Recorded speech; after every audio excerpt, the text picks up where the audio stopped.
শেয়ালে নিতে পারবে না।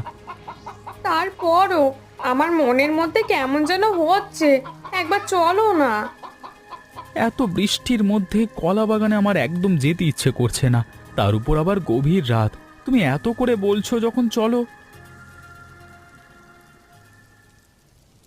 হায় হায় হায় হায়, আমার মুরগির ঘর কই? ঘরও নেই, মুরগিও নেই। এখন আমাদের কি হবে? রোজ সকালে আমার মুরগিগুলো কত কলো করে ডিম দেয়।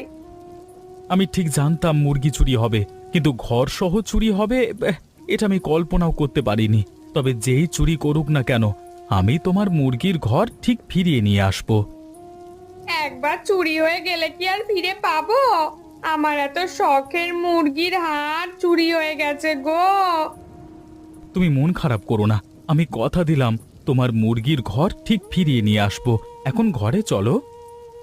আমার কিছুই ভালো লাগছে না, মনটা একেবারে ভেঙে গেছে। আমি তোমার কষ্ট বুঝতে পারছি। এখন এখানে কান্নাকাটি করে কোনো লাভ হবে না।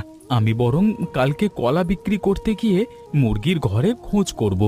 দেখো, আমি ঠিক তোমার ঘর ফিরিয়ে নিয়ে আসবো। আচ্ছা চলো, ঘরে যাই।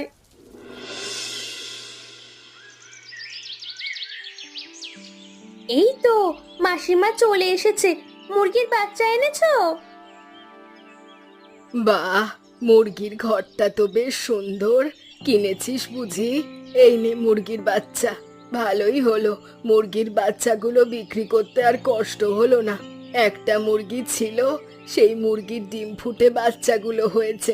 কয়েকদিন ধরেই ভাবছি বিক্রি করে দিব, তোকেও বলেছিলাম।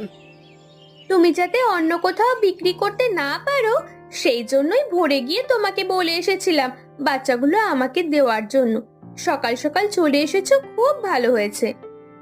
মুরগিটা কিন্তু ভালো হয়েছে। কত দিয়ে কিনলি রে?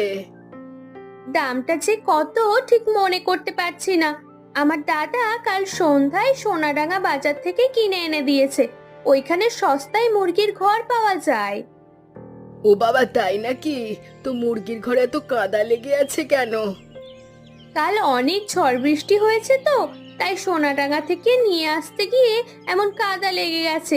মাসিমা, তুমি না বড্ড প্রশ্ন করো। মুরগির বাচ্চাগুলো দিয়ে বাড়ি যাও তো। বাচ্চাগুলোর দাম কত দেব সেটা তো জানাই হলো না। এই 6টা মুরগির বাচ্চা আছে, 6টা বাচ্চার জন্য তুই আমায় 300 টাকা দিবি। দাম একটু বেশি হয়ে যাচ্ছে না? 200 টাকা হলে ঠিক হতো।